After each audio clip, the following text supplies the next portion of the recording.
ulangi pada percobaan protein ini, yaitu protein menjadi salah satu kandungan utama yang terdapat dalam telur. Protein ini sendiri merupakan salah satu jenis makromolekul yang terdiri dari monomer-monomer asam amino yang dihubungkan dengan ikatan peptida. Tujuan dari percobaan ini yang pertama, untuk mengetahui susunan elemen-elemen dari protein. Yang kedua itu, untuk mengetahui daya kelarutan protein terhadap berlarut tertentu. Yang ketiga, untuk mengetahui pengaruh penambahan larutan garam, alkali, dan garam divalen konsentrasi tinggi terhadap sifat kelarutan protein. Protein merupakan komponen utama dalam semua sel hidup, baik tumbuhan maupun hewan. Pada sebagian besar jaringan tubuh, protein merupakan komponen terbesar setelah air.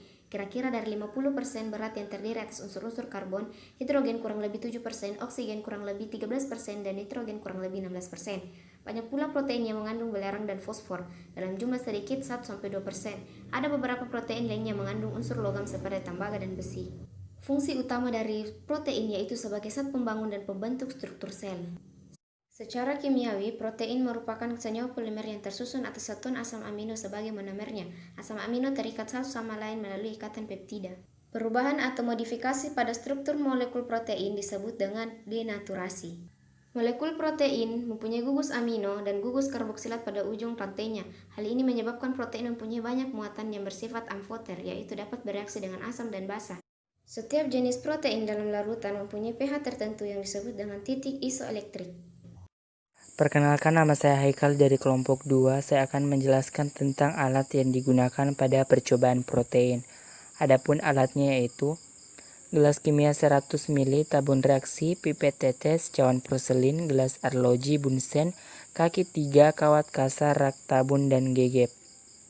Adapun bahan yang digunakan pada percobaan protein yaitu Aquades, albumin telur itik, amonium sulfat jenuh, asam klorida 10% dan pekat, barium klorida 5%, etanol 96%, kalsium klorida 5%, korek api, kloroform, lakmus merah, magnesium sulfat 5%, natrium hidroksida 10% dan 40%, dan natrium klorida 5% dan Pb asetat. Mungkin itulah tadi sedikit alat dan bahan yang digunakan pada percobaan protein.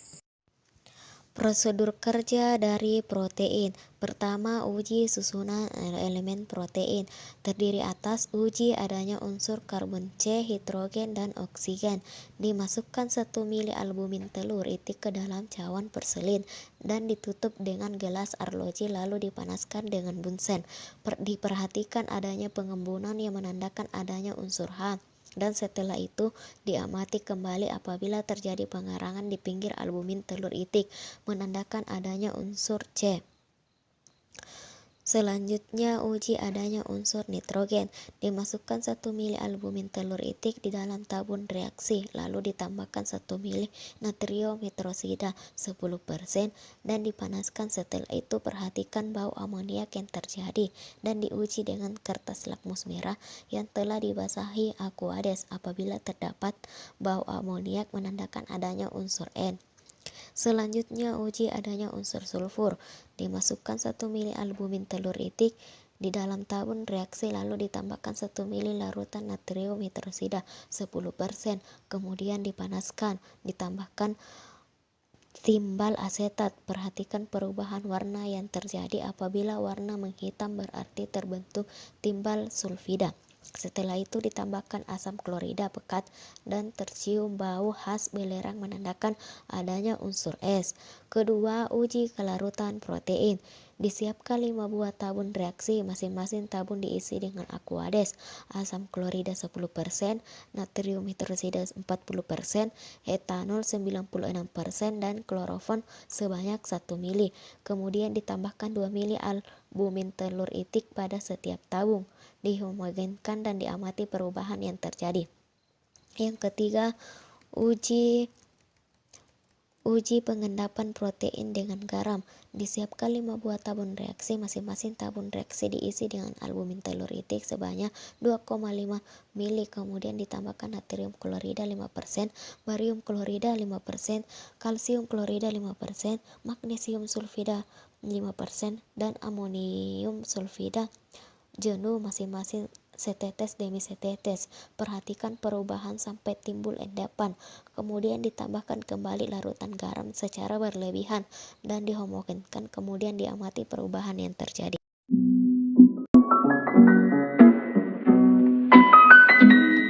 Hasil dan pembahasan pada percobaan uji protein ini diawali dengan uji susunan elementer protein, yang mana pertama uji unsur hidrogen dan oksigen.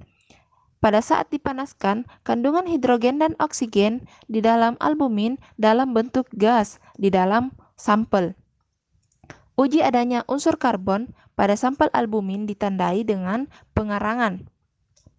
Uji unsur nitrogen pada sampel didapatkan hasil bau amoniak seperti bau rambut terbakar dan berubah warna menjadi kecoklatan yang menandakan adanya unsur nitrogen di dalam telur itik serta perubahan lakmus merah menjadi biru yang menandakan perubahan dari asam ke basa dengan pH 14. Hal ini sesuai dengan teori yang menyatakan bahwa protein itu terdiri dari unsur karbon 50-55%, hidrogen kurang lebih 7%, oksigen 13%, dan nitrogen 16%. Uji adanya sulfur di dalam albumin menghasilkan bau belerang dan perubahan warna menjadi hitam saat ditambahkan HCl pekat. Penambahan NaOH pada uji sulfur berfungsi untuk memutus ikatan sulfur sehingga sulfur berikatan dengan timbal asetat dan HCl pekat membentuk endapan hitam. Hal ini sesuai dengan teori bahwa telur itu mengandung unsur belerang 1-2%. Uji kedua yaitu kelarutan protein menggunakan sampel albumin pada masing-masing tabung. Tabung pertama ditambahkan aquades, hasilnya larut. Tabung kedua ditambahkan asam klorida, hasilnya juga larut.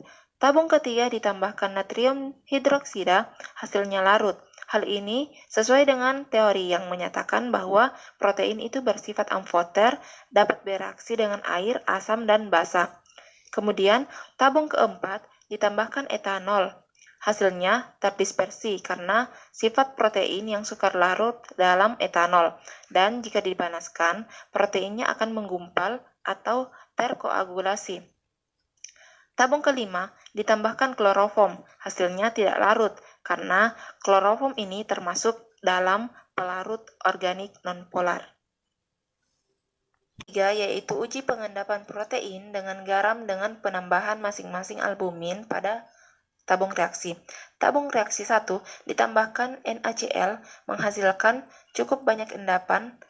Tabung kedua, barium klorida menghasilkan paling sedikit endapan. Kemudian tabung ketiga ditambahkan kalsium klorida, ada yang menghasilkan sedikit endapan. Tabung keempat ditambahkan magnesium sulfat, hasilnya cukup banyak endapan. Dan tabung kelima, penambahan amonium sulfat jenuh menghasilkan paling banyak endapan. Hal ini dikarenakan semakin tinggi konsentrasi dan jumlah muatan ion garam, semakin efektif garam tersebut untuk mengendapkan protein. Karena kemampuan ion garam terhipnosis sehingga berkompetisi dengan protein untuk mengikat air. Assalamualaikum warahmatullahi wabarakatuh. Perkenalkan, nama saya Meganara Pangesti dengan NIM 605118020. Baik, di sini saya akan menjelaskan kesimpulan pada laporan protein. Yang pertama yaitu uji susunan elemen protein terdapat 5 unsur, yaitu hidrogen, oksigen, nitrogen, karbon, dan belerang dalam protein albumin itik telur. Yang kedua yaitu albumin itik telur dapat larut dalam pelarut H2O atau aquades, HCl atau asam klorida, NaOH atau natrium hidroksida, dan etanol atau C6H5OH. Sedangkan albumin itik telur tidak larut pada kloroform atau CHCl3. Yang ketiga yaitu pengaruh larutan garam alkali natrium klorida terhadap pengendapan protein menghasilkan cukup banyak endapan. Pada barium klorida terhadap pengendapan protein menghasilkan paling sedikit endapan endapan. Pada kalsium klorida terhadap pengendapan protein menghasilkan sedikit endapan. Pada magnesium sulfat terhadap pengendapan protein menghasilkan cukup banyak endapan. Pada amonium sulfat terhadap pengendapan protein menghasilkan paling banyak endapan.